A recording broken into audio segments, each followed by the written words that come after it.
Welcome to everybody here in the shop. Good to see everyone. And then welcome to all of you that are watching online, whether it's from Facebook Live or YouTube. Good to be back with everybody. How's everybody doing tonight? All right. Good to see you. Do we have any first-time visitors tonight? Yes. Awesome. I met you earlier, and you're also a new member. So round of applause, new members. Anybody, any other visitors? There you go. What was your name again? William. William came in and brought some donations, so thank you for those donations. So welcome to the Guild. Let's see. Typically, we go through this agenda, so you all are familiar with it. But as you all know, one of my Guild initiatives is to try to buzz through meetings quickly. So I'm going to try to do that tonight. I don't think we have a lot of like extraordinary business tonight, so maybe we can buzz through. We typically go down and ask the officers to do any special reports. I don't really have anything. I guess it is special, but most of you all know, and it was in the newsletter, that Nancy Hiller passed away right around a month ago. She came to the Guild and was just a really fun to have her. I didn't take the class, but I did have a chance to hang out with her. We went out and had dinner one of the evenings, and just a really fine person. So our condolences to Nancy's family, and we're really grateful that we got a chance to hang out with her a little bit here in KC. Mike, do you have anything? Nothing from Mike, our vice president. David, any announcements tonight, David? Not tonight. Nothing tonight. Craig Arnold. Craig Arnold's outside, and Fred, do you have something? I'm Fred Arnold. Craig Arnold was who I was calling, but hey. Thought you said Fred. Hey, that's okay. Fred, you got anything? Yes. I'll be up later. Okay. Yeah, Fred did our talk last month, and I asked him to bring in some of his work, so we're looking forward to seeing some of your work on Show and Tell. Looks amazing work. Looking forward to you all seeing that. Gary's not here. Chuck Saunders. Chuck always has his table of goodies back there. Chuck, what's the highlights of what you got back there?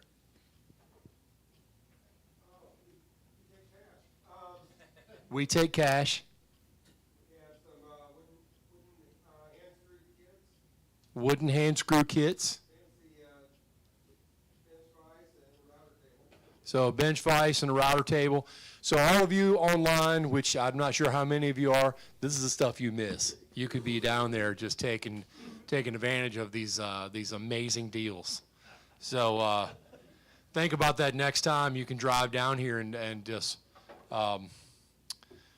fill up your trunk. Communications, Brian, do you have anything special to talk about, Brian? No, sir.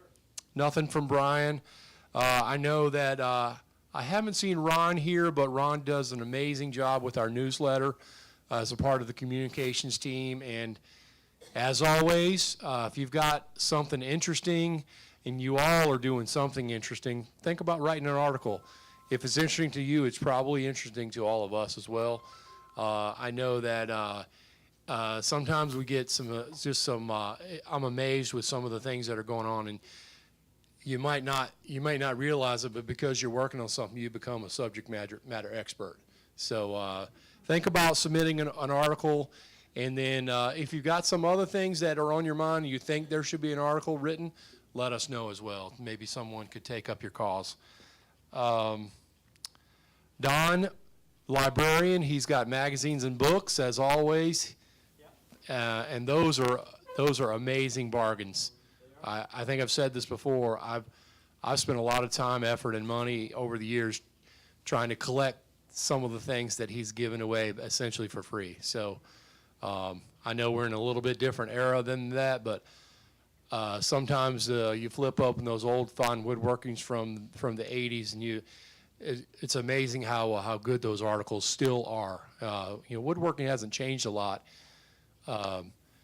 except for you CNC laser computer guys. That's a little different.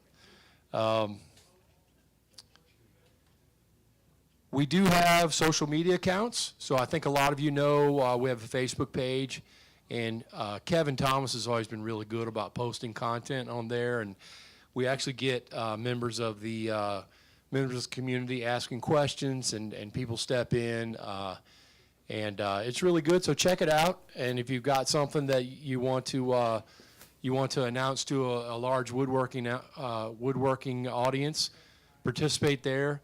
We have an Instagram page. I know I have an Instagram account, and so I usually hashtag Kansas City Woodworkers Guild. So if you're working on things, you have an Instagram page, tag us and like the pictures and keep the participation going. We're on Twitter, but I say this every week. I don't know that I've seen any activity on our Twitter thing. So if you're a Twitter person, get us rolling. YouTube, we do have our monthly meetings go on YouTube. We have Skill Builders on YouTube. We have our Woodwords, the podcast. There's quite a few really good videos on our YouTube channel. So if you look up Kansas City Woodworkers Guild on YouTube, there's some great content there. So on the podcast, Kevin's not here, so I'll talk about it since I produce them. We've changed formats we've had 2 new podcasts out that are now in panel style. It's Kevin, Grace Ambrose, and usually Mike Jones. The last one we did was Kevin, Grace, and Scott Engelman, and we talked about woodworking in schools. So what's going on with wood class, shop class, and just did some upgrades to the system, so that I think it's a lot better, the audio quality and stuff like that. That's on my end. Awesome. I'm looking forward to checking it out. There's a few of those Woodwords that I haven't watched, but I've watched most of them. Most of them are, you learn quite a few new things about people when you get a chance to listen to them. Let's see. Chris, while you got the floor, do you want to talk about events and about the AV and maybe getting some help? Yeah. So for AV, I do need some help if anyone's ever interested. You don't have to have any experience in AV. I have positions for everything, including positions you can do from sitting at home. One of which is going through a lot of our monthly meetings. I just put in my audio's messed up. I can hear you. Something's going on. But no, one of the things is like all the monthly meetings are just as September 2022, and but it'd be nice to be able to put in the title, what's going on. I just don't have the time to go through and do all that. Need help with camera works and stuff like that. It'd be nice to be able to expand on some of our recording possibilities. So if you're interested, please come over and see me. And then for events, we actually got quite a few events coming on right now. Starting up in October 22nd, so a week from tomorrow, we will be at L&K Hardwoods doing a mill and grill. A month from, sorry, lack of sleep. A month from tomorrow, my bad. We will be at L&K for a mill and grill. Larry's wife, Cammie, is going to be doing some cooking. Larry's going to be doing some demos on milling, and then they are asking that we do a toy drive for their annual toy drive. It's a lot of fun. If you guys haven't been out to L&K, I highly recommend coming out there. Sign up is on Sign Up Genius. Go check that out. And then coming up November 19th and 20th, it's Saturday and Sunday. Kind of hard to see up there. This is a PDF that will be going out on the website and in the newsletter that you can print off. We'll be doing Santa's Workshop again. Who all was involved in Santa's Workshop last year? So quite a few. You can ask those that were involved last year. I think we all had a lot of fun. If we got spots for vendors, Craig, do you want to talk about vendors while we're talking about it? And then we also have, where's Rich at? You want to come up and talk about volunteers needing? So Santa's Workshop is a free event. It's going to be here at the Guild on Saturday and Sunday, 10 to 5. Bring your kids, grandkids, neighbor kids, and we will be doing, kids that come through, they start with a raw block of wood and go through the process with elf help and get to make a wooden toy truck that's inspected by Santa, and he certifies them as a toy builder. That come through, the turners will have their area set up. They drill a hole in the truck bed that they can stick a top in. They get to pick out a top.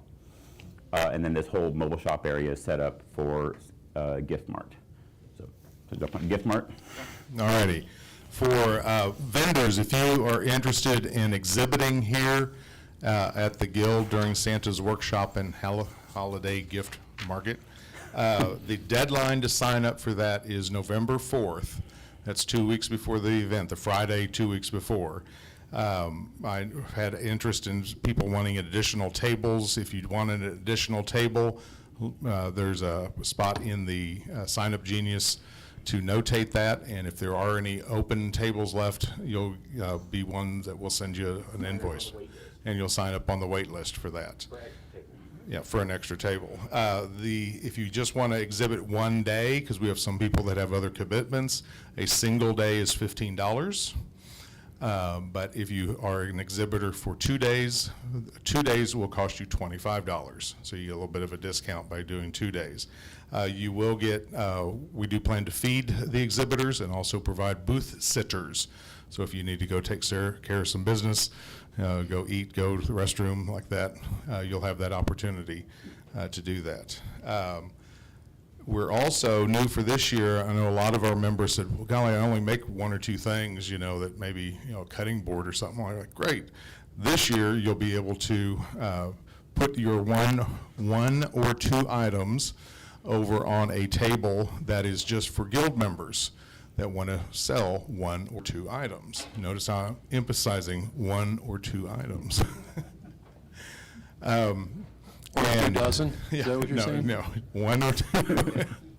And that way, we ask that you write legibly your name, your phone number, what your item is described as, and how much you want for it.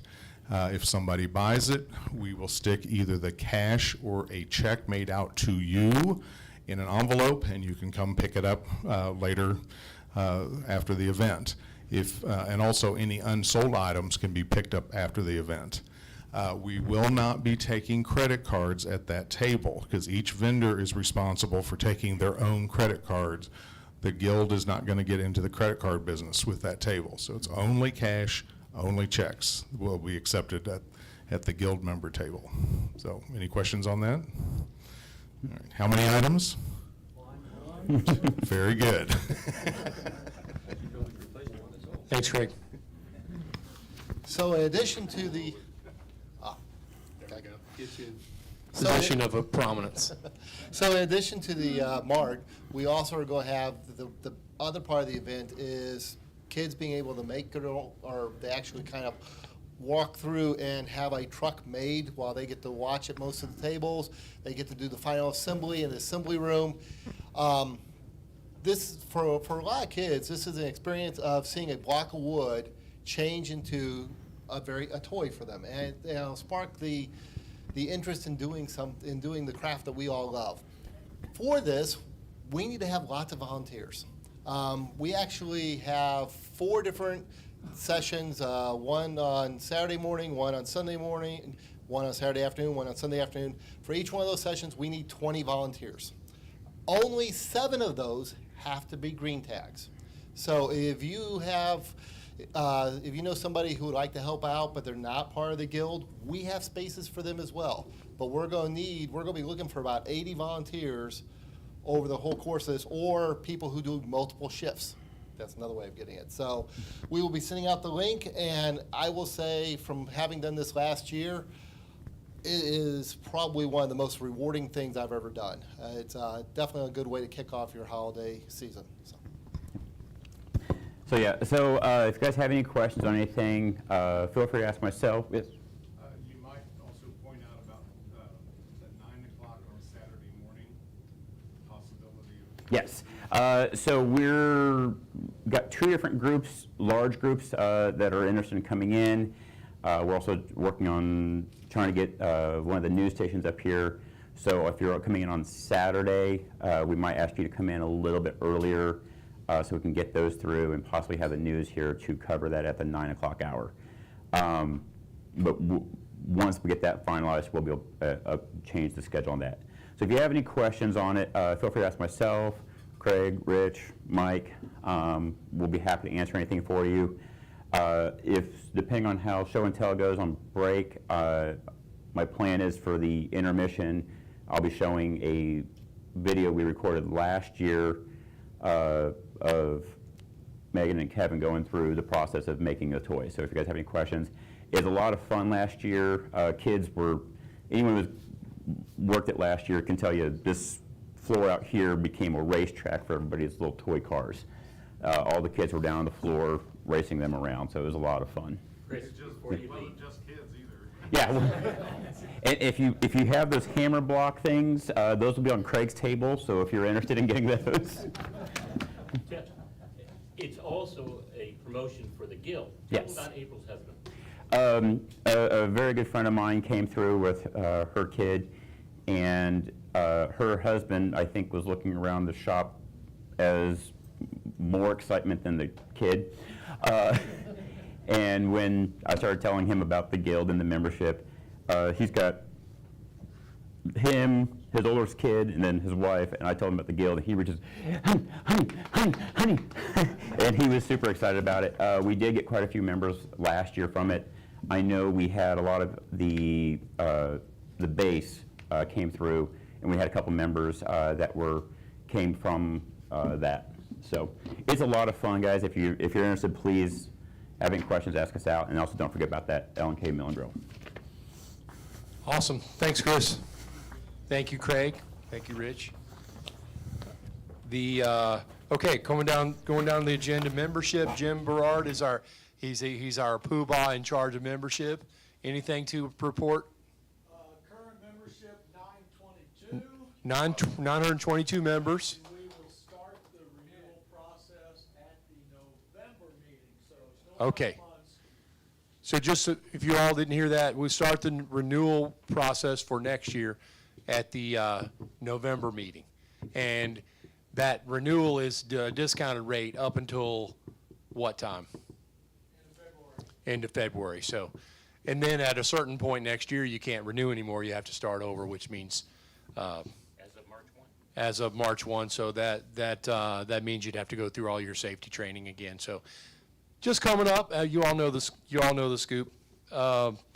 Next on the agenda, Matt, want to come talk about programs? I know you've got a great program tonight. I don't have the program. David Abiel has the program. And I remember when he was here last time, I was like, I mentioned in an article, people who didn't take his class this time probably be kicking their butt, saying, well, why the heck didn't I do it? I mean, hopefully he'll be back again in another few years to give another class. But Absolutely. yeah, so really looking forward to the class, and boy, I sure wish I had taken the rocking chair one, but my wife says, where are you going to put it? But next month will be Taylor Toolworks. They're one of our major supporters. I know I've bought in several things, looking at our classified ad section. Taylor is always in there, and so I can't believe these people. I mean, we must have such a good group. They're willing to drive all the way up from Columbia. This is not the first time this has happened, and we don't even provide any kind of any funding or whatever. But people are willing to come all the way up to Kansas City to talk to us. So I remember when we used to have 120 people here before the pandemic, and I would like to see us get back to where we have 120 people at the meeting. So this would have been a good one, but Taylor Toolworks would also be another good one to start getting people back into the shop. Thanks, Matt. So I thought I was at the end, but that's the first page. So,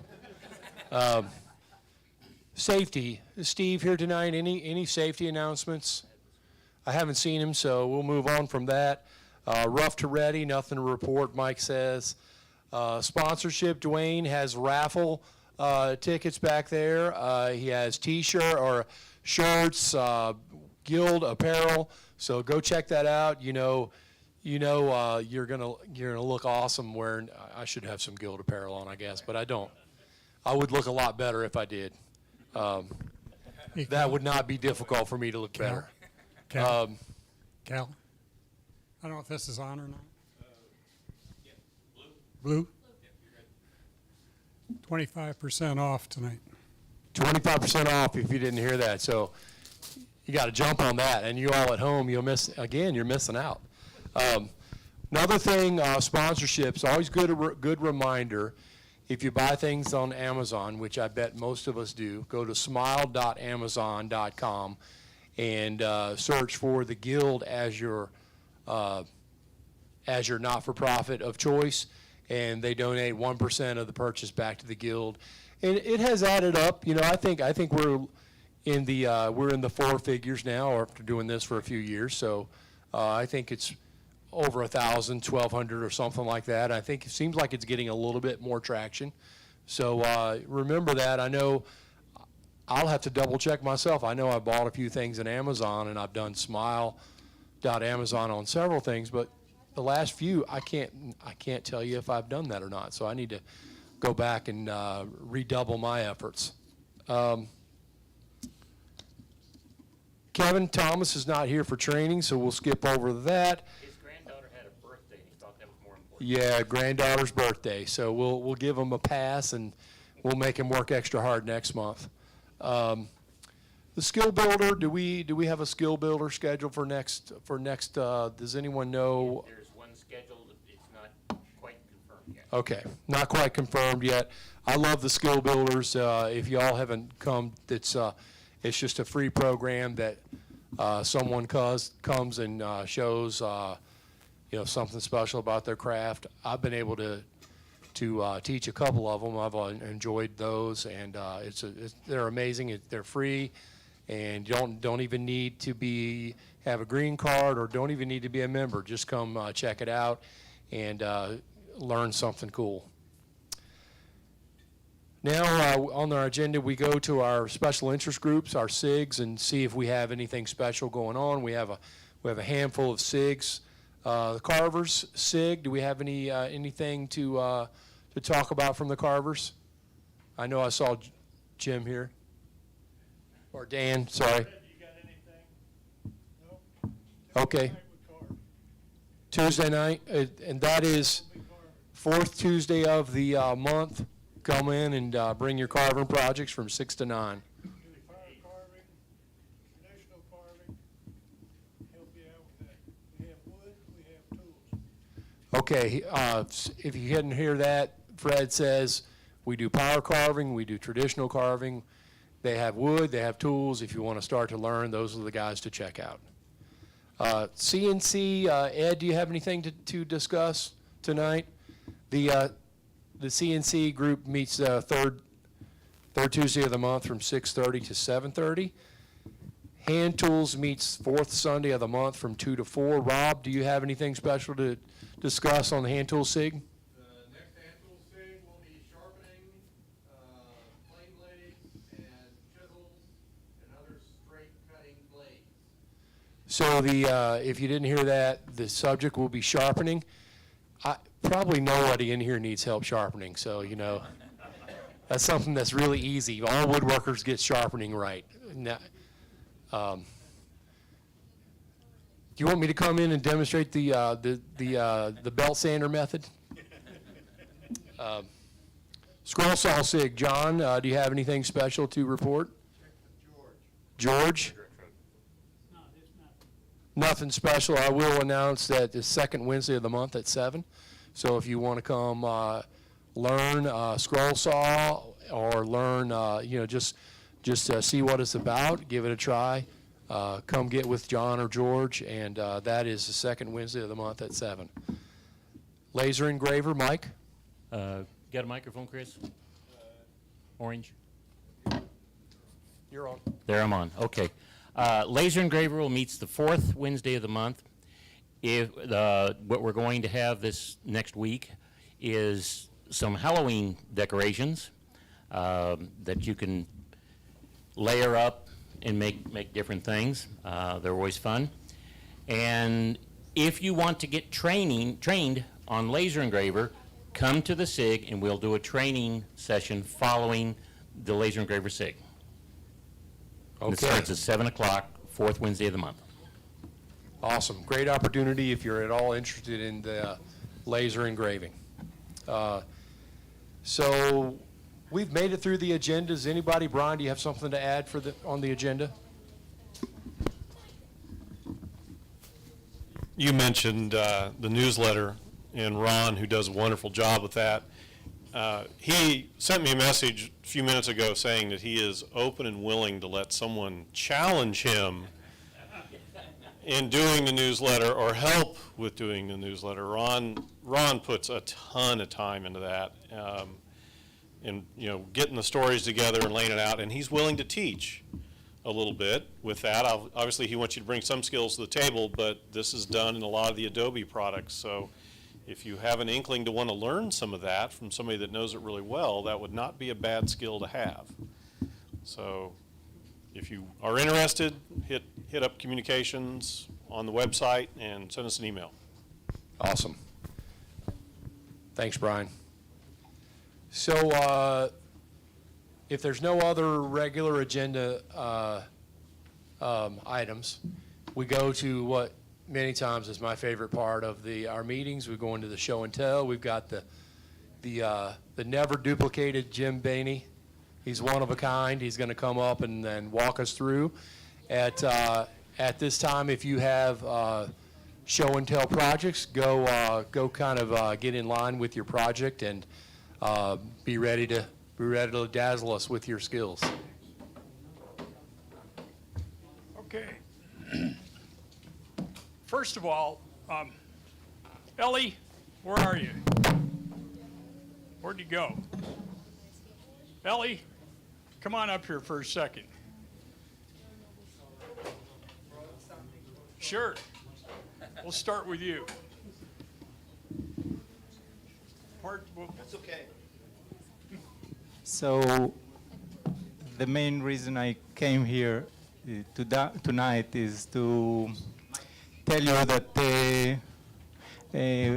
I'm moving, and after about 15 years, a member in the club with many hours, wonderful hours with lots of wonderful people.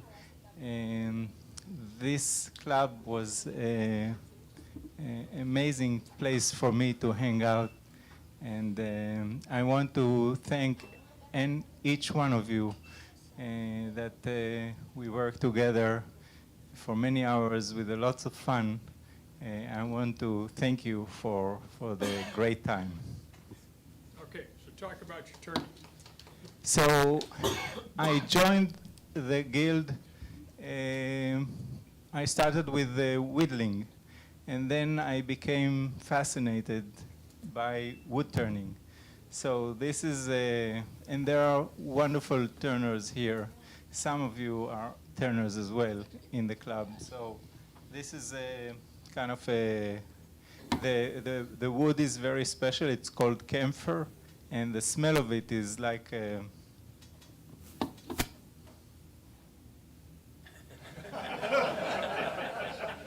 it's like a medicine or something like that. It's a wonderful. That's the smell of the wood itself. So I had great fun joining the wood turners. It's a smaller subset of the guild. Wonderful people, like a family, and we had great time. And I learned a lot of techniques, lots of things, how to do things, and I never realized how versatile wood turning can be. So thank you. So you're moving back to Israel, Yes. and you're going to move to Tel Aviv. Yes. You've been here 23 years. Yeah, 22. Wow. Yeah. We're going to miss you. Thanks. Thank you. Okay. Joe, got a this up close. So I'm in the Windsor chair class this week, and I just wanted to show you what you're all missing out on. And this chair is made out of maple. I think these are oak, but the rest of it's in maple. I came into the clubhouse this morning to, well, we finished this yesterday, but I'm in the rocker class for the rest of the week. I came into the clubhouse this morning, just walked in, and I got a text message from my cousin. He said he'd taken yesterday off from work, and he made 40 quarts of salsa, and he sent a picture. So I texted back a picture of my chair and said, I made a chair yesterday. So, you gonna put a finish on this? I am going to put a finish, I'm not sure what. David said to use polyurethane, turpentine, and boiled linseed oil. I may go with that, but I'm going to think it over for a while. I got a suggestion about, if you use a rag. Microphone. If you use a rag to put that concoction on, don't fold it up and throw it in the corner. You'll have a fire. Happened to me. Learned the hard way. Okay, so you gonna do any more of these? Yes, I really enjoyed making this chair, and I've been enjoying the rocker so far. I still have 2 more days to finish that, so I can see myself making more Windsors. Good. When David was here last time, I had taken a whole bunch of classes right before that, so I was kind of pooped out on taking classes. And when I came and saw what he did, I was kicking myself for missing that one class. So when Kevin became the training director, he asked for suggestions, and I said, bring back the guy that makes the Windsor chair. So I was the first one to sign up. Very good. Questions? Thank you, sir. Oh, That was done in 2 days, that chair. 2 days? What took you so long? Very good. Thank you. Thanks for bringing that in. Make salsa. Yeah, you gonna bring some salsa?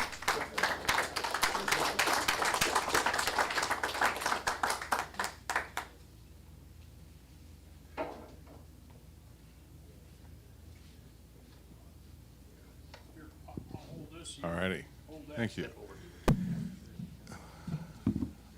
Like that? Okay. Anyway, no, see, he's tilted, actually. He sits like that. So this is a turtle. It has 2 pieces of 1/4 inch for the back, so that way, let's spin it around. I can put the screws in for the hanger back there. I've also put my logo on there. And this other line down here at the bottom is for me to put on a little 1/4 inch block so that when the hanger is up against the wall, the block will push the piece out, so it'll hang flush to the wall. The interior waves here are 1/8 inch plywood, and then the turtle itself is 1/4 inch, so it kind of gives it multi-faceted depth on there. And then the welcome is cut out 1/4 inch as well. It took, on this big one, it took probably an hour and 40 minutes to cut all the pieces over on the laser. Oh, actually, I cut it on the scroll saw in there. On the regular arm saw. But I get a charge out of the painting on it, trying to make it look old and variegated on there, and the waves doing the same thing on there. So I get a bigger kick out of that now. No, this is actually just acrylic paint, the little bottles you get at Michael's. Finish on top of it? No, nope. Okay. Probably won't need to put one on there, so. Is this a decoration for home? Yes, well, not for my home, for someone else's home. And they haven't bought it yet, so I don't know who to send it to. So anyway, my wife is watching. Hi, sweetie. All right. So, Questions? yes. Where do you get the design? I got a lot of these beach designs from a website called designbundles.net. And all they sell are files. You download the files. They don't sell any finished artwork at all. And within that file that you download, like on this particular one, there's 3 different designs on there. One was the turtle, there was something else, and there's something else, and it was $6. They had a sale, 50% off. Do you have to go to a printer and print that full size, No, it's an electronic file. I just import it, literally import in laser, what is the software, Lightburn? No, Lightburn. Just import, and then I can enlarge or shrink the piece as I need to. Because the original file size was only about 9 inches from wing flipper tip to flipper tip, but I can certainly enlarge it. This one here's a little over 22 inches. So you are cutting it on the laser? Yeah, it's cut on the laser, yeah. Robert, So- use it in SGV file, scalable vector graphics. You can scale it to whatever size you want. Yeah, so, and I can use those same files. That's why I'm now eager to get on the CNC, get all my training done on that, because I can take this in and make it as big as that CNC machine is. So, and even do thicker things that the laser won't cut. We're getting Thanks. out of woodworking now. Yeah, this is more like wood programming, isn't it? Okay, I'll save that to last. Who's next?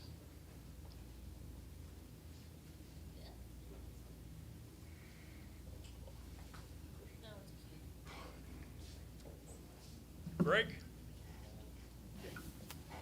Okay, gotta hold it up close. This was a class that Calvin taught in July, I think. And he teaches a really good class. I had carved caricatures and stuff with knives, but I hadn't done much carving with chisels and gouges. And we started carving at 9 o'clock in the morning and took an hour for lunch and carved till 4. And then I took it home and spent at least that much time on it, finishing it up. And I made me a guide when I got home to help make the ball round. That made a big difference for me. And he didn't need stuff like that. He does a really good job of finishing stuff like that. But it was a really fun class. There were about a dozen of us, and he had patterns that we used, and he got his done in one day. So is this part of a project you're working on? It was just a class to learn how to carve ball and claw feet. Okay, are you gonna work on do a project with 3 or 4 of them? Well, someday, yes, Okay. I hope to. Okay. Yeah, but this was basswood, and like I said, there were about a dozen of us, and we all carved one. Okay. Questions? So you got about 16 hours in this? Yeah, I'd say that's about right. Work on your speed next class. Yeah.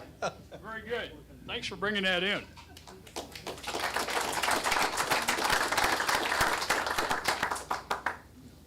Jim, let them use the other microphone so we can hear you also.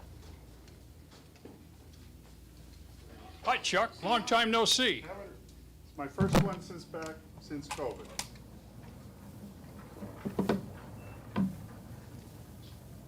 Well, during COVID, I looked for something unique to do, and I made, you scan the internet, and I found a couple things, well, 3 of them. I made 2 range boxes, and I got my inspiration from Gerstner. Most people know Gerstner as a woodworking company that makes nice toolboxes. And they also make other things. Well, they made some range boxes in 2005. They quit. And I did that, and then I found one I liked, and this is a bar. It's a portable bar. So when I travel, I use it. This one is for my wife, the front one. That's for the Jameson. And the back one is for me, for Jack. So this is for the drawers for 4 glasses. We usually have friends with us. And then the tools and playing cards and whatever else you might want to put in there. But it was rather challenging because it took me about a month to figure out what the dimensions would be because they don't give you dimensions. You just have to look at it. And I looked at it for about a month and came up with the idea. So that's what it is. It's made out of red oak and walnut with a lacquer finish, spray lacquer finish. But it's kind of fun. It's not a toolbox. Somebody asked me if it was a toolbox. I said, no, it's not a toolbox. Well, you know, I keep certain tools in. I keep a wine opener or a corkscrew in there and some other things. It'll hold wine too. So if I need 2 wine bottles in there, it'll hold them too. So, questions? Questions about this quasi toolbox? Bring Yes. it full next time. Well, Yeah, I bring 'em full next. took it out. I had some wild turkey in there and some other stuff, but I dumped it. I figured it'd come with the wild turkey, and it might not go home with the wild turkey. Okay, thanks, Chuck. Nice work. Thank you.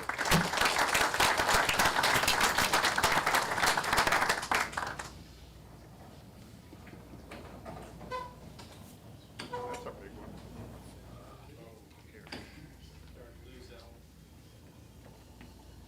Legs coming off.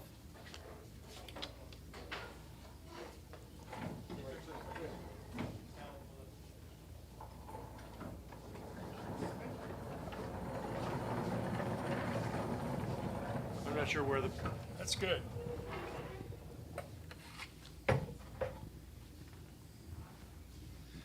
Okay, this is the chest of drawers that, I don't know if y'all have been reading the newsletter for a couple years, but a couple years ago, I did a quick article in the newsletter about walking around my basement and looking at the unfinished projects that I had.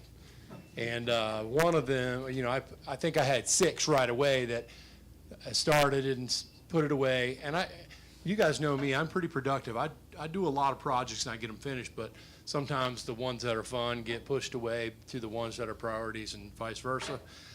So this was a chest that I actually started probably 2017-ish.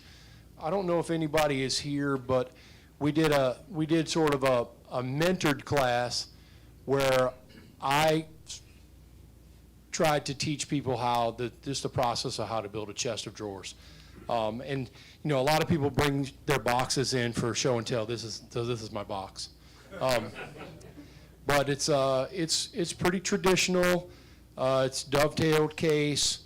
All the drawers are dovetailed, and this is actually still an unfinished project because I haven't put the back on it yet. You can come back and see the back is not on yet. Although I could make a case that I did that on purpose so you could see the dovetails in the back. But that wasn't the case. I actually was waxing this last night. I finished about 2:15 a.m. So, you know, sometimes when I get out the wax, I have to heat it up so it works really well. That wasn't the case in my garage last night. It was absolute liquid form. So I had to kind of wait around for it to harden up. But let's see, probably the best thing about this chest in particular is the wood.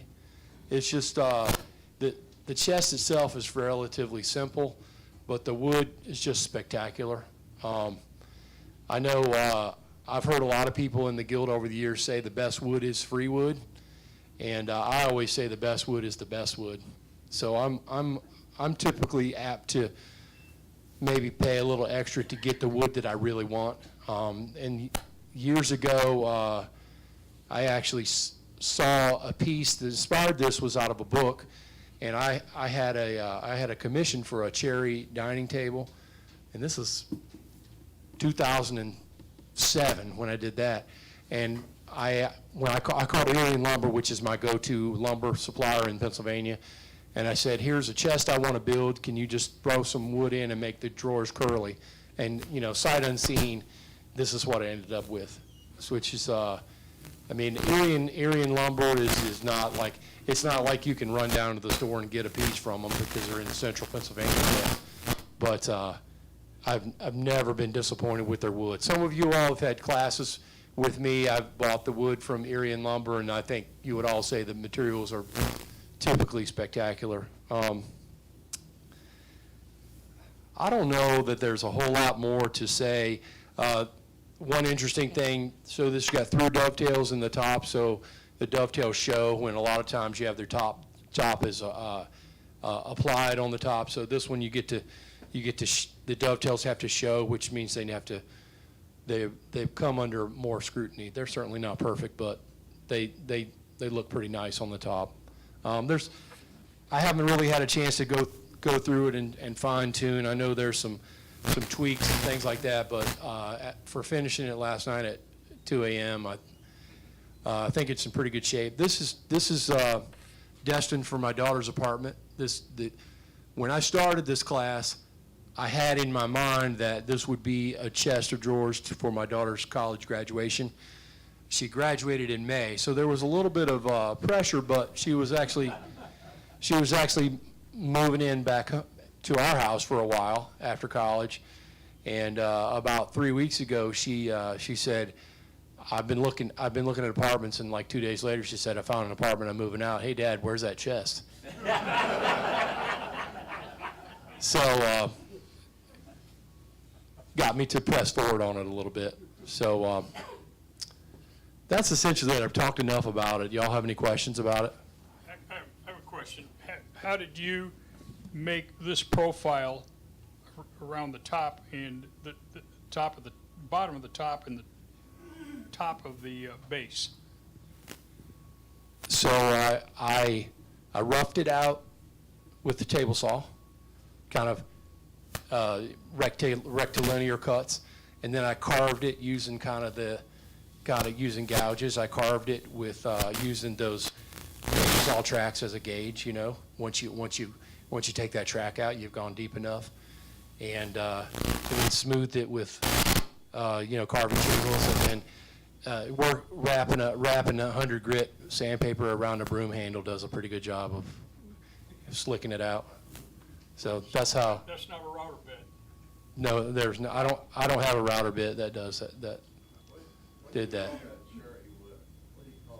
This is. I would just call it curly cherry. Yeah. Yep. Hey, Cal, where did the hardware come from? The hardware came from Horton Brasses, and it was pretty cheap. I didn't really splurge on the hardware. When I got it, it was maybe a little bit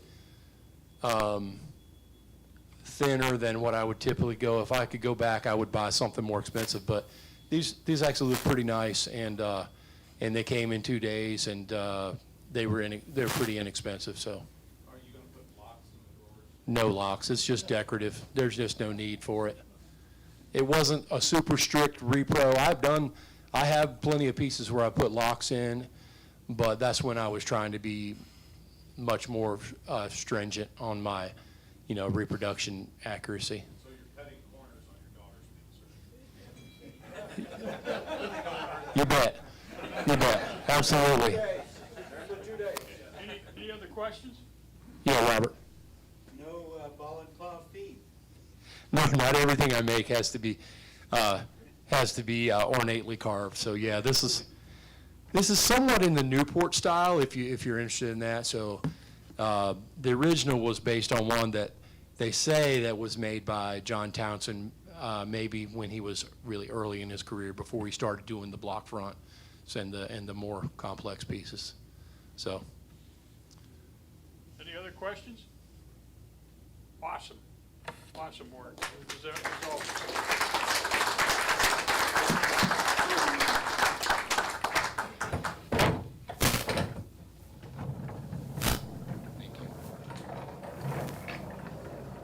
Okay, who's next? Come on.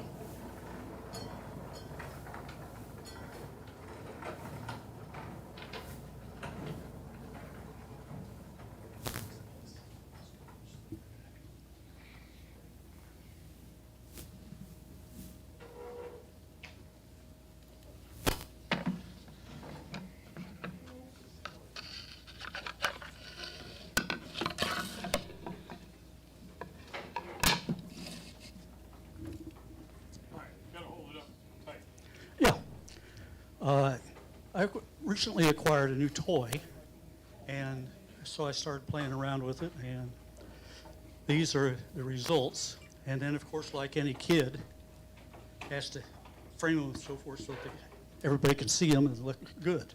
So anyway, this one is made from cherry that grew in my backyard, and it came down several years ago, and I managed to salvage a few pieces that I've managed to turn into boards. This one has got some walnut and just some maple. Purple heart, maple. Oh, excuse me. This one is made from Kentucky yellowwood. This came out of a tree that fell into my yard from a neighbor's yard several years ago, and I managed to cut a few pieces out of it. I've still got a few pieces left. But just started out on this. I downloaded the programs or the designs off the internet, and I've got a whole lot more time in framing them than I do in cutting them out with the scroll saw. Okay, so you just purchased a scroll saw? Yes. What kind did you get? Hegler. Microphone. You like it? Yeah, it's good. Fortunately, it's a 20-year-old one. It was in absolutely perfect condition. I got it at a reasonable price. Okay. New Heglers are very expensive. Okay. So are you gonna continue in this, doing stuff I'll in this? continue to do some stuff that way, and I've also got a CNC that my son loaned me that I'm playing with, so, and a full shop for other stuff. So. Okay. But So, what are you gonna use, these are decorations for your own house? probably Christmas presents. Okay, awesome. You gonna display them here at the guild for, That's more than 3, 2. pick 2, I don't know what I'm going to do with them, okay. but I bounced a few ideas off of my wife, and then I ignored most of them. But Very good. Questions? Very good. Thanks for bringing him in.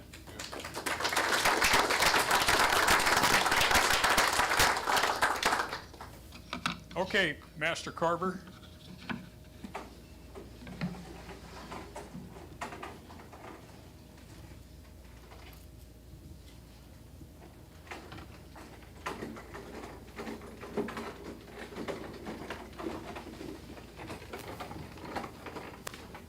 Okay, Fred, we're kind of running short on time here, so if you could be brief with each one of these. We all know about your expertise, so have at it. I don't feel that way. But these are all made out of basswood, every piece of it. And some of them are painted. My best carving that I didn't paint. But all the rest of them are painted. Why do you consider that your best carving? But it looks the best. Oh. Can Is say- that a caricature of some particular person? No, these are not particular people. But I have a lot of fun painting these. Okay. 'Cause just like this here, you have to get a lot of dirt on it and show different shadows and different things like that. Show the wear. So do you use real dirt? No, but I use acrylic paints. Okay. And this is an engine that I did.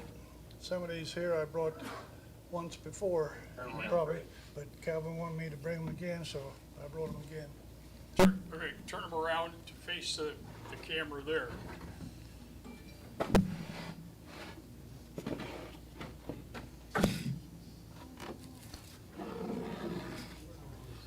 This is a shallow relief here, and these are in the round. But carving takes a lot of research. You know, you gotta look and see what you're gonna do and try to get as close as you can. Okay. So you were here last month explaining how you How I set up a face. set up a face, and so My question to you is, what are you working on and what are you planning on doing in the future? I want to do a big turtle. I got it in mind. Craig's the guy to see. No, not his kind of turtles. I'm going to do a big turtle. Okay. That's my next project probably. Why did you pick that? Because it looks like something I could do. Oh, okay. Something I would enjoy doing. Okay. Questions? Yes. For example, for the first one with it's not painted, how do you go about doing that? Do you just do a drawing, or do you do a clay model first? No, I had what they call a go-by. I had a pretty close carving of this guy here, and I set him in front of me, and I had a rough out. This started out as a rough out. There's a lot of wood on there that I had to take off. And you look at your rough out, as your go-by, and you carve it down to that go-by. That's what a lot of them are. This one here, I just carved it out of a block of wood. This I carved out of a block of wood. The Longhorn cattle, I But carved. you're just winging it when you carve that whole thing? You don't have a model to go from? Mm-mm. You just look at pictures. Look at pictures and try and get as many views as you can. So you know what he looks like from the top, you know what he looks like from the front. You know what, you take pictures of things. It's pretty involved sometimes, but it's a lot of fun that way.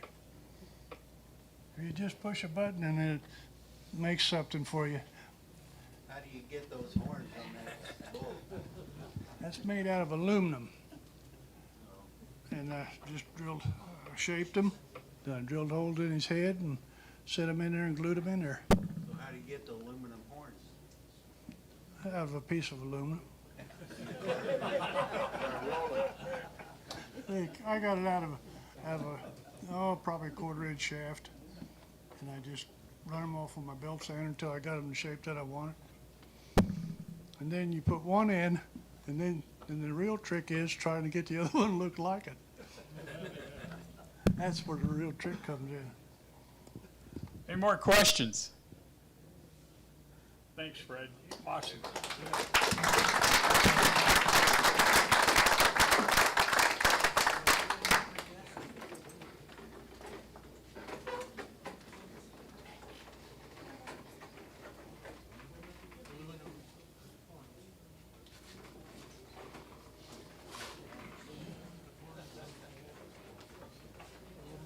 I need help with mine.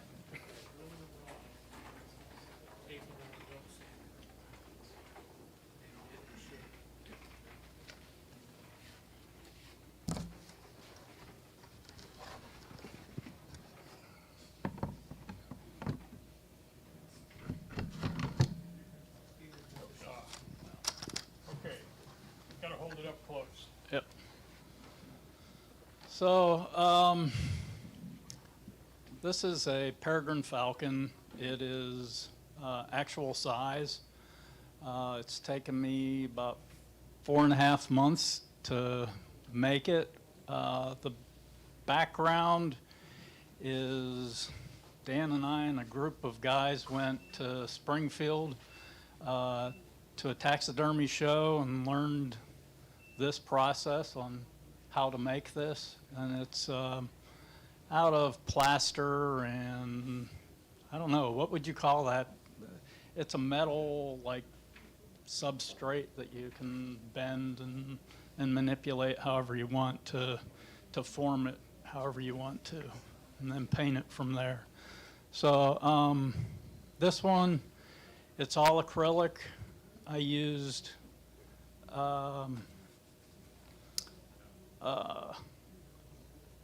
I sprayed it this time.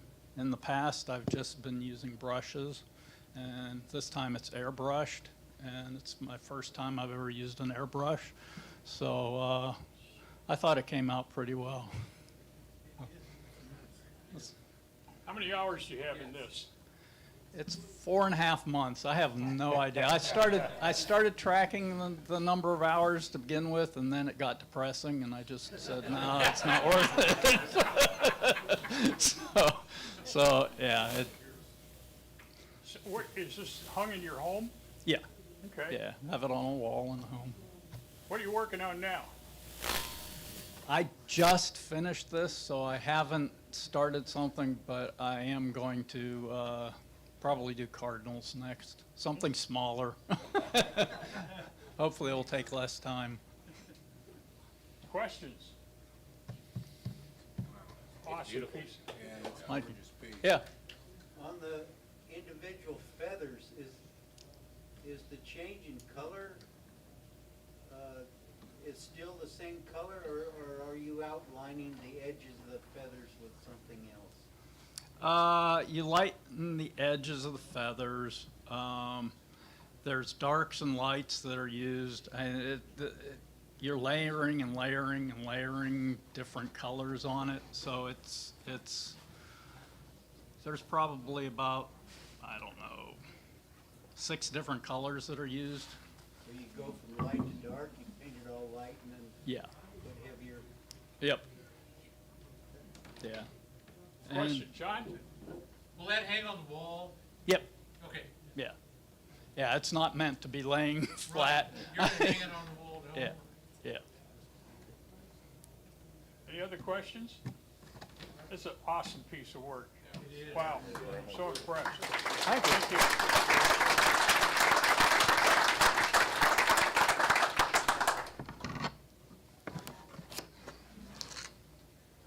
Is there any more over there? Am I the last one? Okay, so I was here a couple of months ago when I put on a demo about making all kinds of decorative cutting boards. And my wife looked at me and she said, why don't you make a functional one that I can actually use? So I get emails. I bought a Laguna dust collector a couple of years ago, and I get emails from them all the time, and they have projects in there once in a while. And this showed up as a project that you can do. And so I'm one of these people that if I can see something, I can generally do it or reproduce it. If I got to read about it, good luck.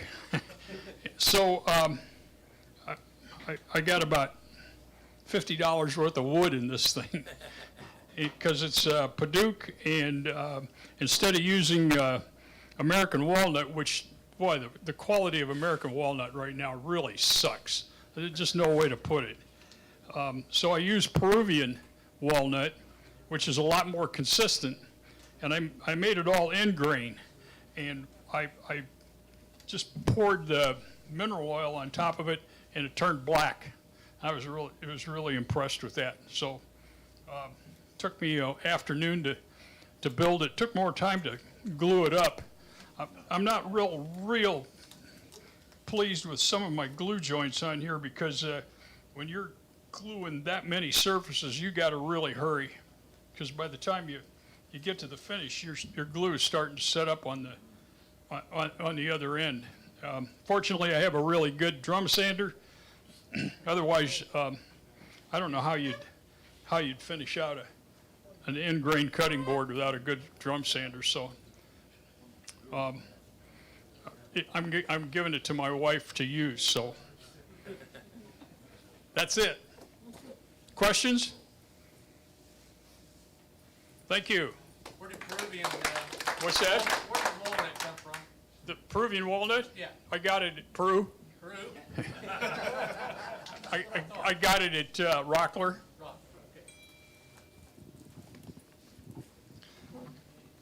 Great cutting board. Thanks for bringing that in.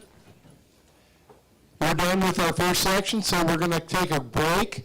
We've got it set. What do you think about a 8-minute break? 7-8 minute break? And there's refreshments, and go check out the raffle. Go buy some of Chuck's goodies back there, and we'll see you in a few minutes.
Go make your truck. And away we go. Start with a block of wood.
are 682. For the saw stop hat, the last three numbers are 699.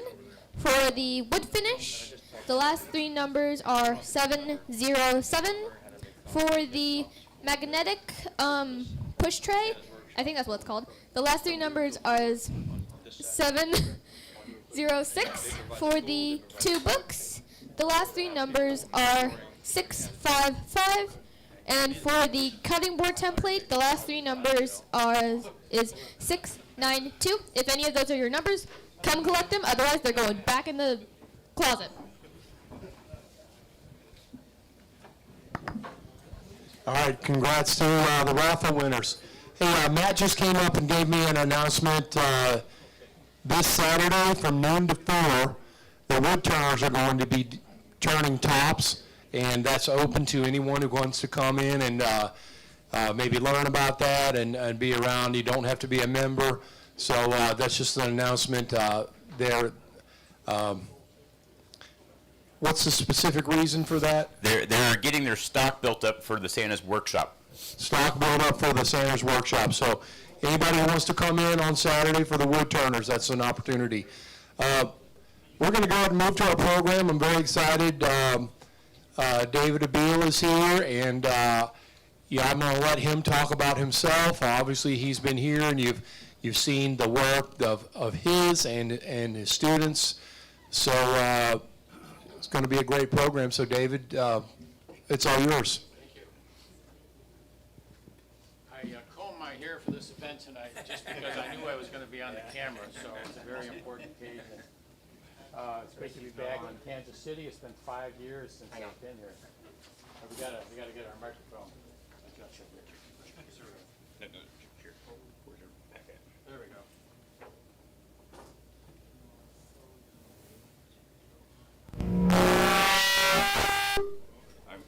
Hold on a second. Turn it down.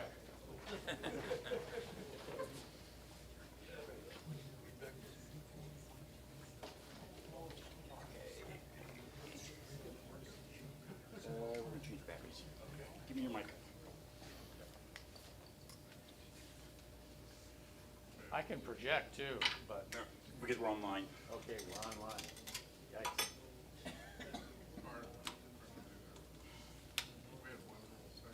You want jokes?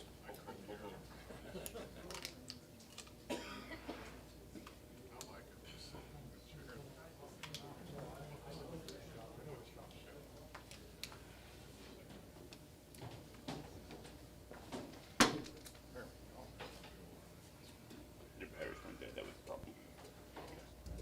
Okay, there you go. Got it? Good now. Thank you. All right.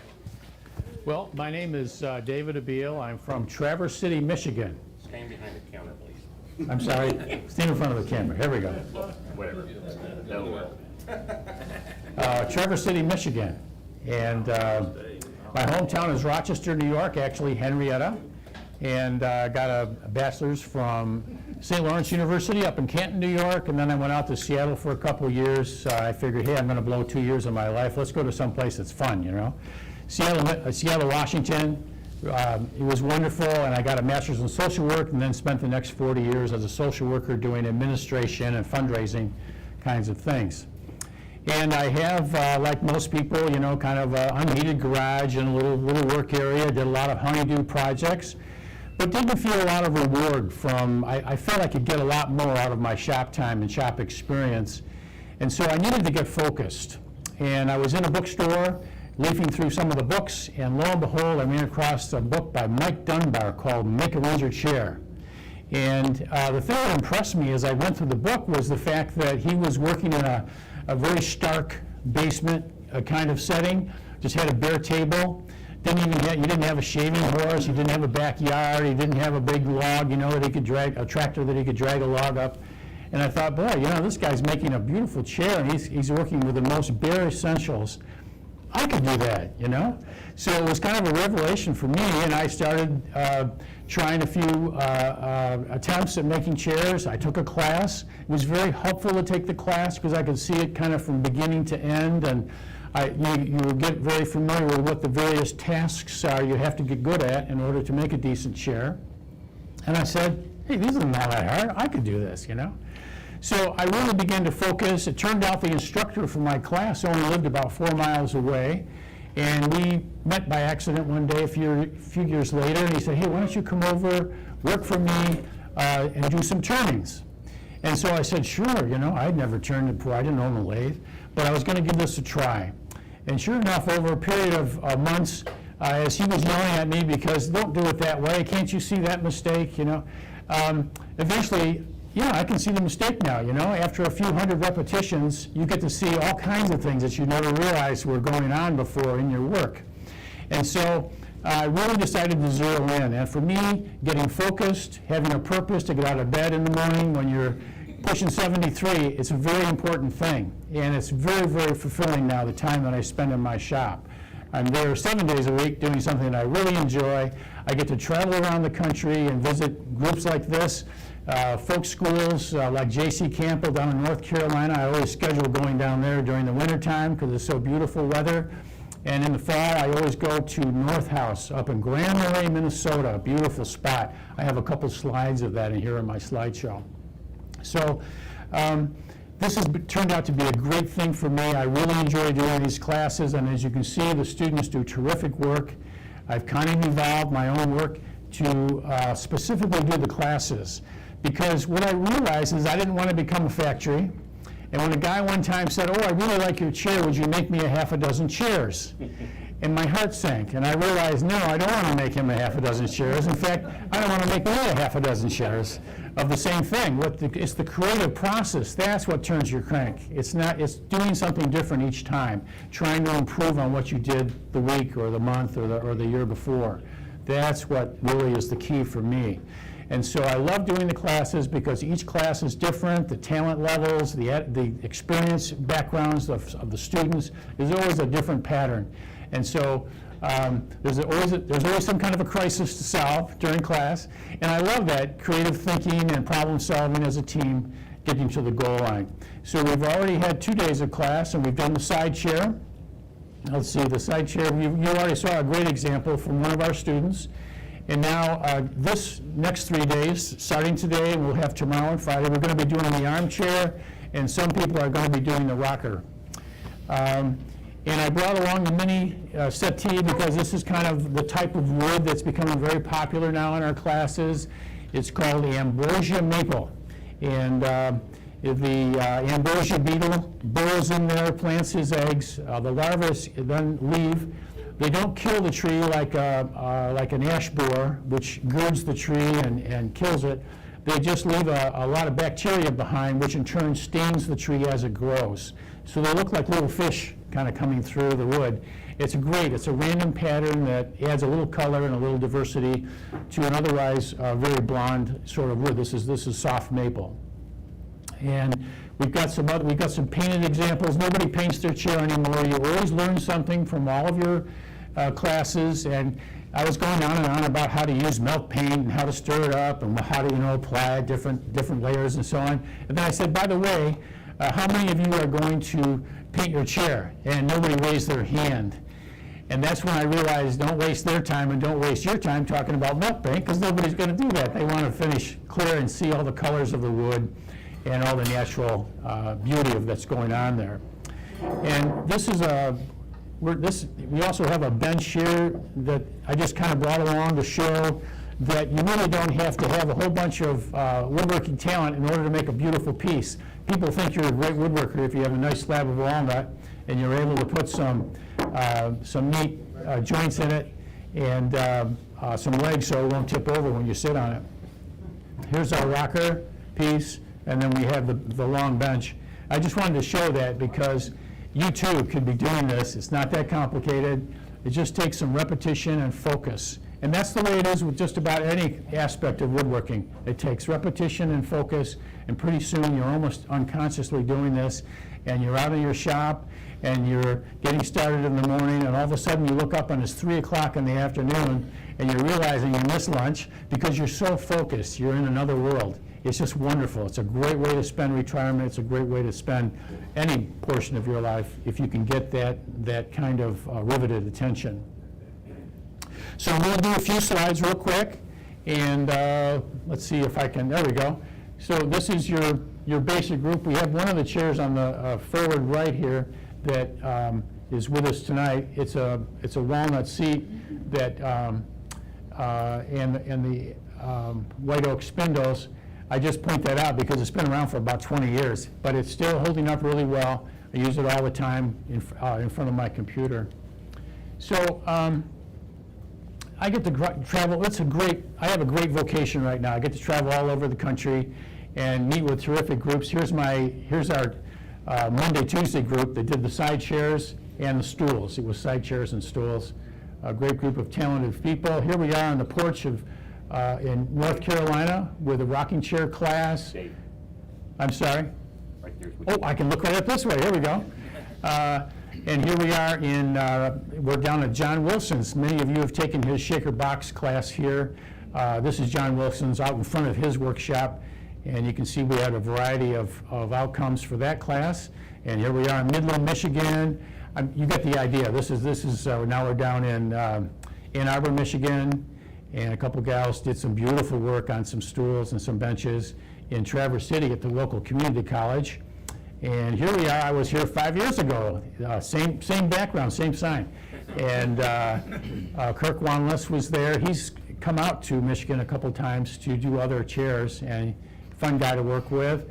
This is one of my favorite places to go. This is the kind of place that you get drawn into when you're doing this on a quotes professional basis or a full-time basis.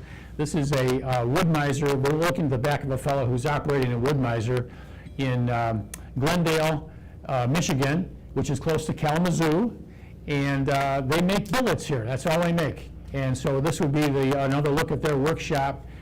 There's thousands and thousands of billets. There'll be a chair manufacturer or a couch manufacturer. There's a lot of furniture people in the Grand Rapids, Michigan area who will call up and order 5,000 of a particular size for this couch line that they're developing. And so this is the place I walk in. It's like, oh my gosh, it's like I'm in heaven. And I'm buying 100 of this and 100 of that for my next batch of Windsor chairs. I say my batch. It's going to be parts for the next class I'm teaching. But the cool thing about going to these sorts of places is that you run into things like sappy walnut or sappy cherry.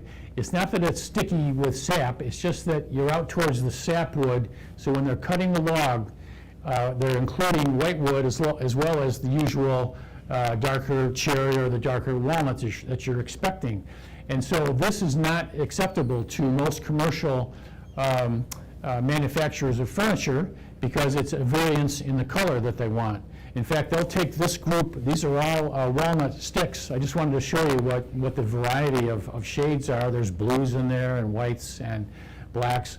They will take this and steam it in order to make it turn all one darker color for consistency in their furniture line. And I understand that it's a commercial operation. But for me, this is a feast because this is the kind of wood that they're going to set aside, discount it, sell it to me because they can't get rid. They don't have any other real market for it, and so that and the sappy cherry have been a real steadfast for me. And so when I go there, I say, "Do you mind if I look at your burn pile out back, the building?" Sure, So when they square the log up, they're getting ready to make their boards of the walnut or the cherry. This is the kind of stuff that you find in their burn pile. So it's odd shapes, it's knots. It swirls, it's bug action, there's holes and things.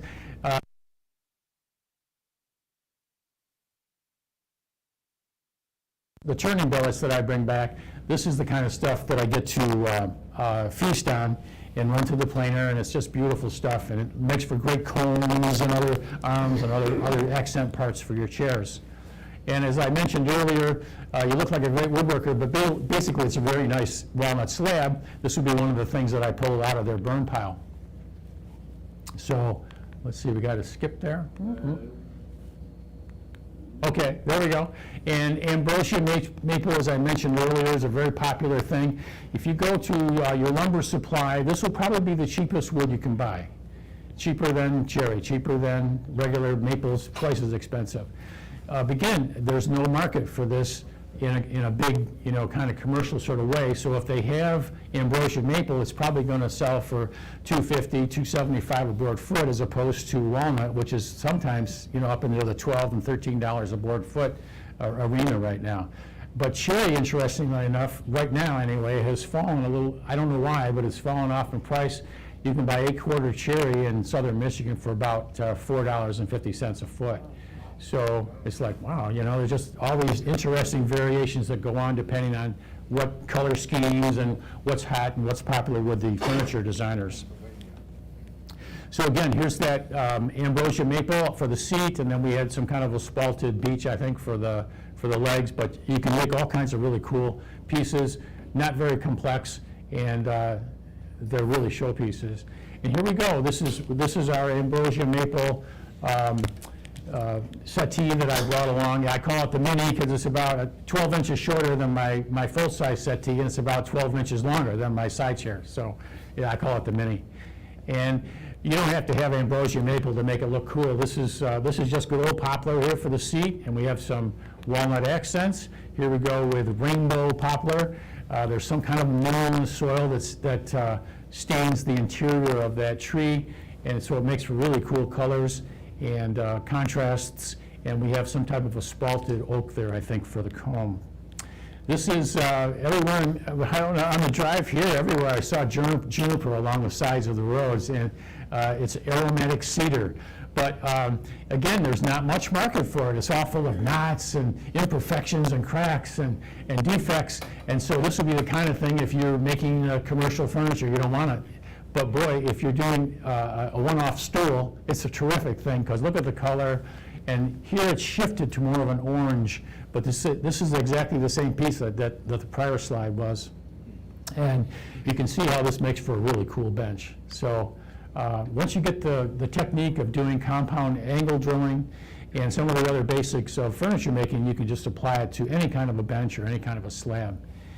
The definition of Mizer, by the way, is any piece of furniture where all of the structure above and all the structure below the slab is supported by the slab, and it's usually a mortise and tenon type joint. So you're drilling a hole and you're making a fitted piece that will go in that hole.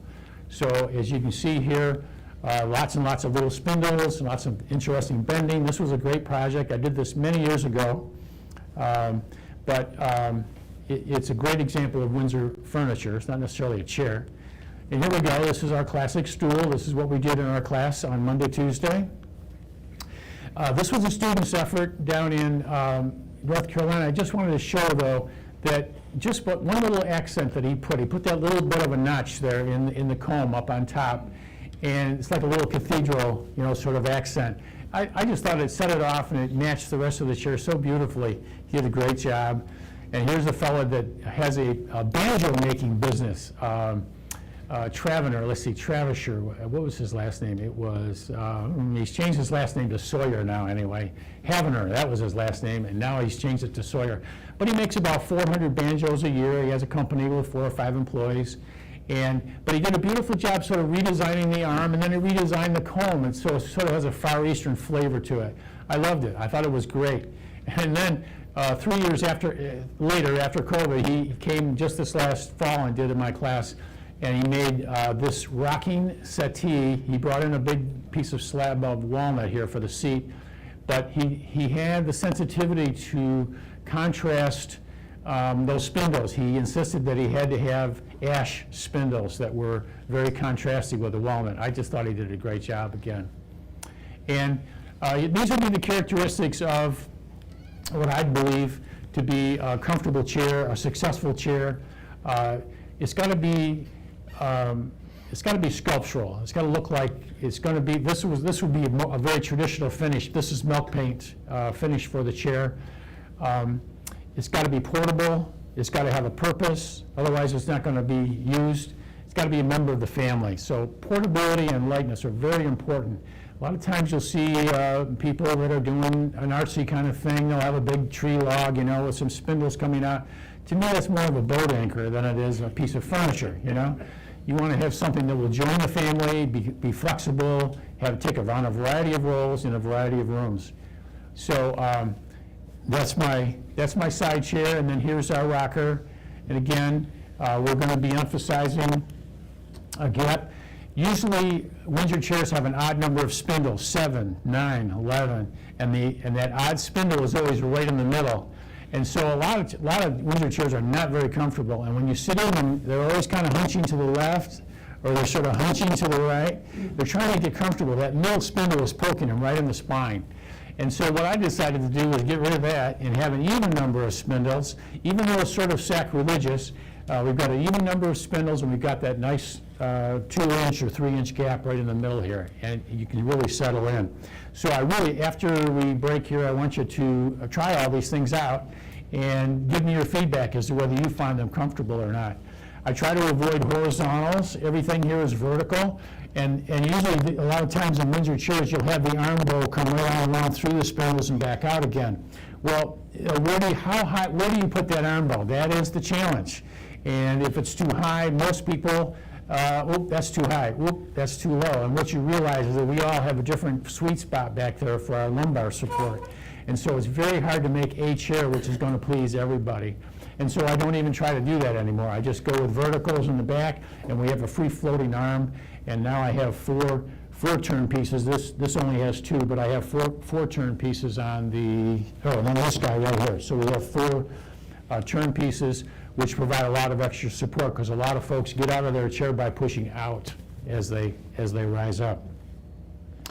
Okay, let's finish up. We'll just go through the slides. I live in Traverse City. What a gorgeous spot. Here we are down in Frankfort doing a class, Frankfort, Michigan, which is just a few miles from Traverse City. Now I'm in New Jersey, of all places. You think, oh my gosh, congestion and people and noise. But this is the Delaware River Gap. It's a beautiful spot. Oh my gosh. Oh, it's a gorgeous spot. And so I love doing the classes there. Here I am up in Grand Marais, Minnesota. Look at those clouds. This is fall, those scuddy clouds, you know. I love this place. This is looking right out from the woodworking wood shop. So imagine having this wood shop. You'd be too busy staring at the harbor all the time. Again, those clouds, the light, it just seems to be changing every few minutes. I love this place. This is down in Ann Arbor, Michigan again. Managed to catch the front sunrise as I was setting up for class. Gorgeous spot. This was in some guy's barn in Cortland, New York. And I just wanted to throw that slide in just to show that it doesn't take a lot of fancy tools or power equipment or even access to power necessarily to run a really fun class. I like to do a lot of my drilling and so on right in place. So we just assemble stick by stick, and as we got our 4 legs in there, now we're doing the drilling. And so it's so much easier. All of my time really is spent trying to make my classes more efficient. I've been trying to get it down to a 2-day block or a 3-day block. Normally a Windsor chair class is 4 or 5 days. And I used to say that, well, you know, most folks can give you 2 days, but they can't give you a week, you know. They really want to try to get that experience. They want the experience, but they really want to try to get it compressed because time is so precious. But now that I'm pushing 73, I think the reason why you really want me to do a 2-day class or a 3-day class because I may not be alive by the end of the week. Time is a very precious thing, especially at my age. So this is our drilling jig, and that's one of the things that I sort of invented. You couldn't be more simple, and we even put one together. We have one over on one of our tables here. Very, very simple jig to consistently drill at an angle. And all it takes is a 2x4 and a chop saw and a couple other scrap pieces. And we use a bit extension. As you can see, it's going up through the center of our little device. And we're just going to put our drill on top and pull the trigger. And the 2 legs that are down below, they're saddling a sighting line. You need 2 things to do a compound angle. You need a sighting line and you need a drilling angle. And so I've got a chart that I stole out of Drew Langsner's book that tells you what those 2 things are, and then this helps you get to that goal line. You can do any kind of compound angle as long as you have that chart. And you need a good tenon maker if you're going to do a lot of chairs. So here's the Veritas line, so to speak, and use them all the time. They work great, and we use them in class here. Just make sure you do it by hand. You trim your tenons by hand. If you try to do it with a power source, inevitably you're going to be off center. the tenon will not be true to the mass of the stick. And so you really want to just hand crank that. Takes a few more minutes, but it's so worth it when you're all done. This is a variety of tenon maker that we also have here, but they are no longer made. Peter Hindle was about 85 years old now, decided he just didn't want to make them anymore, but he was doing them in his garage in Britain somewhere, and they were called rounders in England, but they make a great, a beautiful tenon, and so I like to use those. You can still get them on the internet sometimes, but they're not being manufactured anymore. This is my spindle cutter here.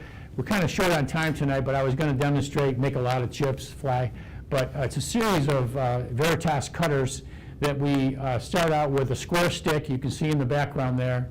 As long as the grain is nice and straight, you can use perfectly dry seasoned wood. You don't have to have something green. And then you run it through this series of cutters. Let's see if I can get my, oh, there we go. And then this is the next tool that this is copied from John Wilson's How to Make a Wooden Tool, and it's called a compass plane, and I prefer this in my classes to using an adze. An adze is makes me kind of nervous because it's like an axe and it's got a very sharp curved blade and you can really take away some wood fast, but you can also take a big hunk out of your leg fast too. And so I get nervous with that. So this is a much safer way. You got two hands and you're plowing through. It's just like a scrub plane. The only difference is it's curved on two planes, and that allows you to scoop down into that seat and do excavation. And the hoop shave is something that a couple of our students were using quite a bit here on Monday and Tuesday. It couldn't get simpler. There's no wooden housing around it. It works very efficiently. You can hog wood or you can make a very refined cut. So this is sometimes all that people have. They don't even own Travishers. They just use a hoop shave or a scorp. There's another name for it. And these are the Travishers. I do a one-day class on Travisher making. This again is a copy from John Wilson, only the chips exit up through the top, and you can see here as I'm plowing through a piece of pine how that beautiful curly shaving is coming off that. That is the mark of perfection. That is nirvana, if you can make a curly shaving with your bladed tool. It's a great feeling, and it's a beautiful sound. So this is my last slide. I always finish my slideshows with a picture of my granddaughter. My son's apartment had nothing but IKEA furniture everywhere, and so he has a newborn, and there's no place to put this child for the photographer, so the photographer's looking around, and sure enough, here's this old stool that I had given him, years prior, and they plunked the baby down, and what a beautiful shot, and it sort of talks about generations and doing things that are heirloom quality that'll be around for, someone's going to pass it down to their kids maybe, and so Kira, thank you for your pose here. But this is the close of my slideshow, and so now I'm ready for questions.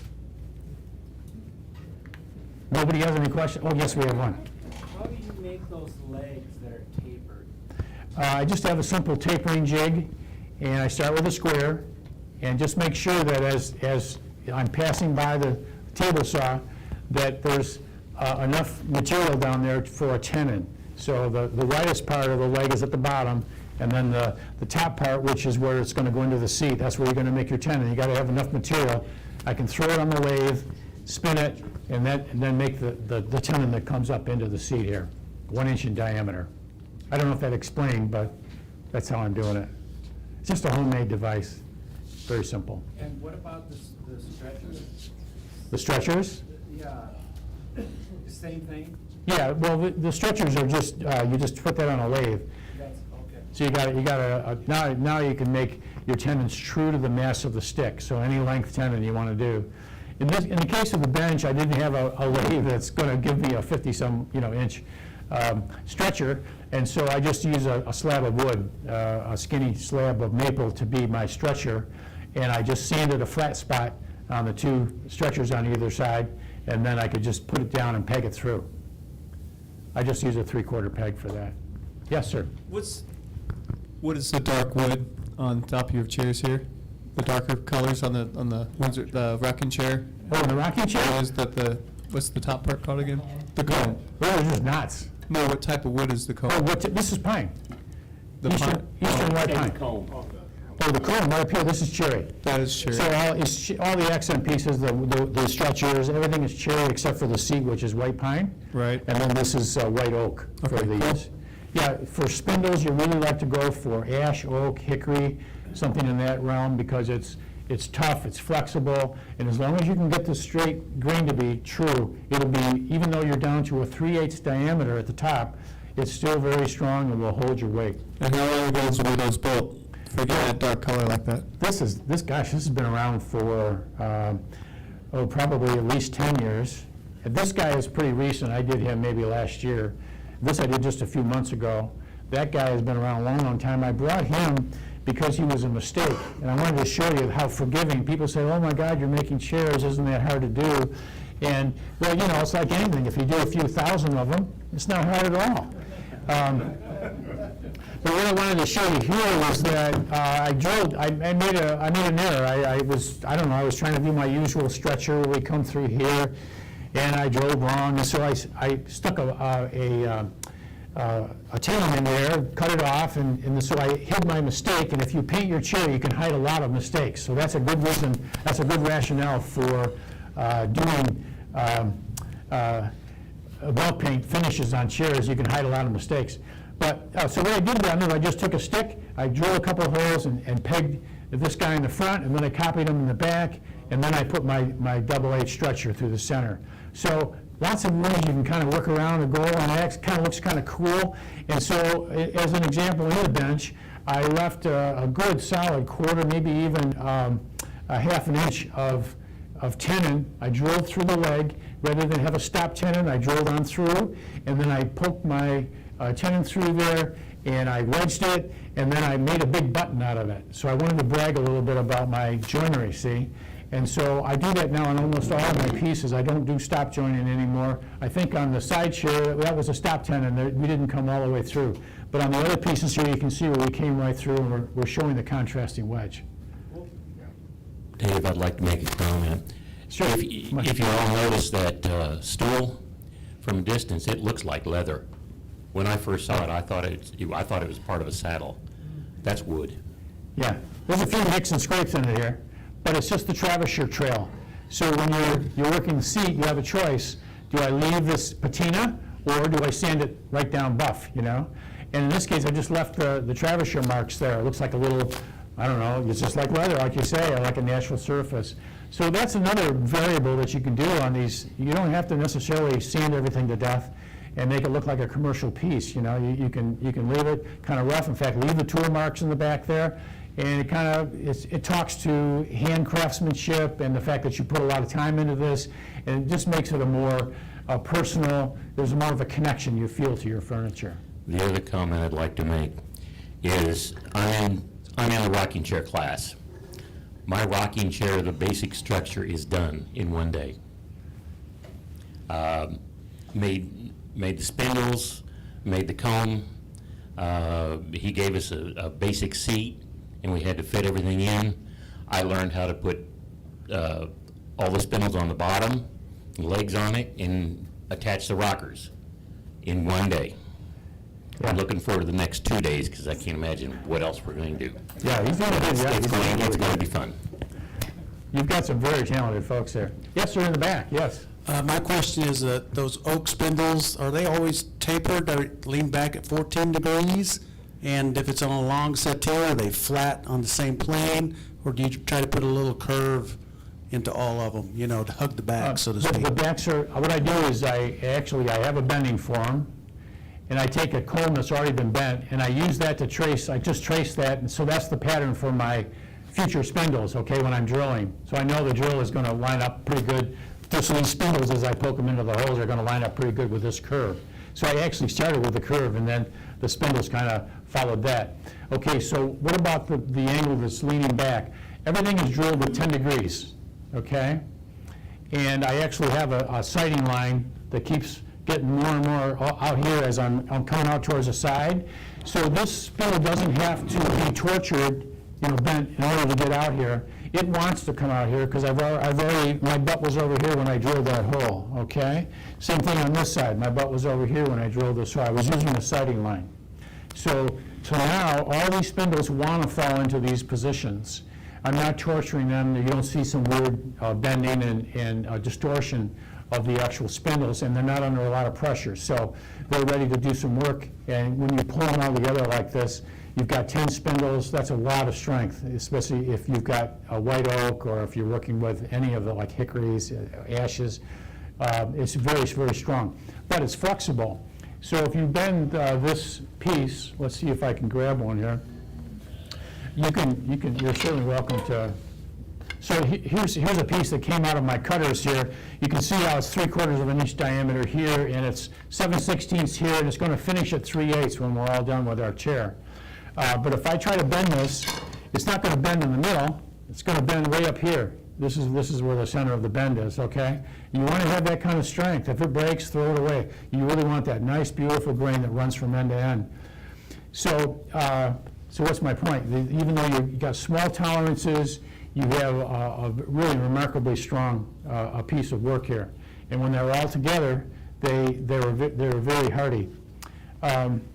Shoot, what was my other point I was going to make? I'm forgetting. But for the spindles, we drill at 10 degrees, and then for the chair, for example, the back leg is 1 inch shorter than the front leg. So if it's 18 in front, it's 17 in back. That's a classic commercial furniture kind of dimension. 18 in front, 17 in back, from chair top, seat top to floor. Well, if you do that, the seat now slopes back just a little bit so you don't fall out of the chair, and that adds 3 degrees to your overall sitting experience, okay? So we had a 10-degree drill, and we just added 3 degrees by cutting those legs a little bit. So now we're at 13. And sometimes you might want a little bit more, so you cut a little more off those back legs, and now maybe it's 14 degrees. Chris Schwartz and a lot of other people that write about this all the time, he's almost got like a lounge chair, like a slouching sort of, he like goes like 20 degrees, back there. I think it's way too much. I want a chair that's pretty versatile. I can sit at my computer, or I can sit at the dining room table. It's going to be something I can have in my bedroom. And so this 13 to 15 degrees sort of zone is where you want to land, I think. I don't know if that answers your question, but that's kind of... No, that's great, thank you. So the spindles, they'll follow the arc that you plan out on the back of the seat, the whole pattern. So you'd think you do the spindles, and then you'd make the arc to follow the spindles, but I just do the opposite. I've got a bent comb, so I just trace that, and that's going to be the pattern for where my spindles are going, my drilling is going to fall. What kind of finish are you putting on if you're not painting? It's the classic Chris Schwartz and everybody else, it's the house brand, You just take 1/3 boiled linseed oil, 1/3 paint thinner or turpentine, and then 1/3 polyurethane of some kind. So basically like a Danish oil? And you mix it up, and you just keep it in a glass jar, because I've tried to keep it in plastic jars, and the plastic starts to melt, Not a good idea. But stick with a glass jar over the top. And amazingly, because of the thinner, I think, the turpentine, it stays fluid for months and months and months and months and months. Because usually you open a can of urethane, you use a little bit, and then you go back a few months later and it's already skinned over, and maybe it's even got a 1/4 inch of solid material on top of it. So you're feeling bad about wasting. But if you mix it like that with the turpentine, it seems to last a long, long time, and the boiled linseed oil. So it really brings out the color. Things really pop. It's so easy to apply, and if you've got a thumbprint or some other glue spot that you didn't see, even while you're applying the finish, you just take sandpaper and rub it real hard. The spot disappears and the finish penetrates. Lo and behold, you're on your way. So it's very forgiving, easy to apply, and it's quick, and only takes about 24 hours or so for the first coat to dry. When you're drilling this seat, do you drill from the bottom? Or do you drill? No, I always drill from the top. And how do you get your angles? Well, it might take me a second to give you an answer, but you want 2 things. You want a sighting line, and you want a drilling angle, okay? How do you get the drilling angle?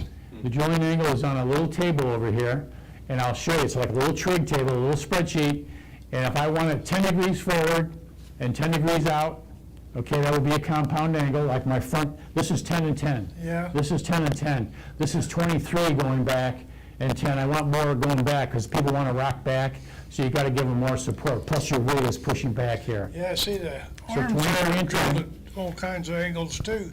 And You got so- 4 pieces there, and they're drilled at different angles. Yeah, and so there's a table, it's a trig table, I got it out of the back of Drew Langsner's book. And it's just so straightforward, it's so easy. I'll show you, I've got a little jig, and I can do any compound angle, you can yell at me. I'll just look it up on the chart, and then I'll trace it out, and I can just, orient my drill, come back to whatever degree it said, and pull the trigger. Okay. Now, when you say you're tracing it Oh, yeah, out, here we go. are you drawing your sight lines on the top of the chair? Oh, Yeah, here's a pattern. Yeah. I just try to make the top of my chair look like this, okay? So I'm gonna take a scratch awl and I'm gonna poke, a little hole. I'm gonna be doing my drilling. I use a spade bit. I like to make sure that anything I do in class is accessible. So you should be able to buy any of the tools in the local hardware, kind of thing. We use bit extensions. They're $10 at the local hardware. Spade bit, my gosh, they're everywhere. They're easy to resharpen. There's nothing complicated about them. We do use brad bits for some of our drilling, but boy, the spade bit is, it's got a big long nose. So when you're drilling, it tends not to wander too much. That happens a lot of times with the brad bits. You get down in there and suddenly it finds a softer component of the wood and it starts wandering on you, believe it or not. So the sight lines you have on your paper, are you putting those on the wood? Yeah, yeah. And then you can drill? And the way you know where to put them is, if you're using a scratch awl, if I've got a dot here and a dot here, I just connect that line when I'm drawing on top of the seat. The thing is, if you're going to do this, do it while the seat's flat, because you want a flat base of reference. Once you started excavating, your seat's going like this, and your frame of reference is shot. You really want to make sure that baby is flat, and it just works very smoothly. Yeah. What's the name of the book you just referenced again? Well, the best book I've got is called, oh gosh, I don't even know the name of the title of the book, but it's by John Cassay, and Kassay. He's an architect, he's an artist, he did a beautiful job. It took him 12 years to do his book on Windsor furniture, and he did about 50 chairs, all different styles, stools, benches, settees, writing armchairs, sackbacks, you name it, and he broke that down into beautiful architectural drawings with so many details about every turning, every seat profile. He puts things on a 1-inch grid if there's a curve. And so you can instantly have a vision of exactly what people were doing 200 years ago when they were making these chairs. So now fast forward to today, you can take this information and expound on it in any way you want. People are a lot bigger today than they were 200 years ago. So you're going to be having larger dimensions for some of the seats and some of the other characteristics of your chair, but the same principles apply. It's beautiful. So that's the number one book I always recommend. And the other book is by Drew Langsner. Chairmaker's Workshop is the title of that book. And Joe just retired here just a few years ago, but you used to go to his place. It was in North Carolina, way out in the hills somewhere. I've never been there, but I had a couple friends who went one time. And you had to go over this rickety bridge and dirt roads, and you finally got there out in the middle of nowhere. And a wonderful guy, great class, and his wife Louise always cooked the meals, and you lived in a little cabin or a little hut kind of as part of his estate there. But he was really one of the original guys that did a great job of writing and went around the world and studied from all kinds of different people how to make buckets and how to make chairs and how to make all kinds of different furniture. And he was really a seminal force. And so his book, in the back of his book, he had a mathematician put together this trig table, basically, for how to do compound angles. It works perfect. It's very simple. And I've kind of boiled it down. I rounded off all the numbers. And on one side is the sighting line calculator. So if I want to go 10 and 10, it has to be a 45-degree sighting line. And if I want to go 10 and 10, then I know I have to drill at 14 degrees. That's the drilling angle. So it's called the resultant angle. I don't even know what a resultant angle is, but that's what they call it. And I call it a drilling angle. And so it makes more sense to me as a woodworker. So anyway, I've got these. If anybody wants to make a copy, they're certainly readily available. Other questions people have? thank you very much for being a great audience, and I really appreciate coming out. It's been 5 years, and so it's great refreshing my memory of this wonderful organization. I know your already is written up, and people are amazed at the number of members, over 900, oh my goodness. And you've got a great facility here, and you've done a great job at, with all of your volunteers running everything. That's what's so remarkable. And keep up the great work. Thank you, Woodworkers.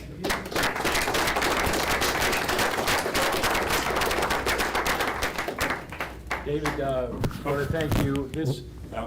So this is a small token of our appreciation. Thank you. Appreciation. That was not on. Okay, well, the only we get one of these is to do a presentation here, so you get the mug and we get the official mug shot, so. Oh, okay, okay. Thank you, yeah. Thank you. There you go. All right. Doing cameras, that's pretty good. I like that. Thank you. Enjoy the rest of the week. Okay. Two more that are starting with you are very lucky, so have a great night, everyone. Just a note, the step at the bottom outside is it's not in great shape, so just watch your step as you go down. It needs a little bit of repair. Feel free to hang out, ask questions, help us clean up. Have a great evening. Thanks for being here.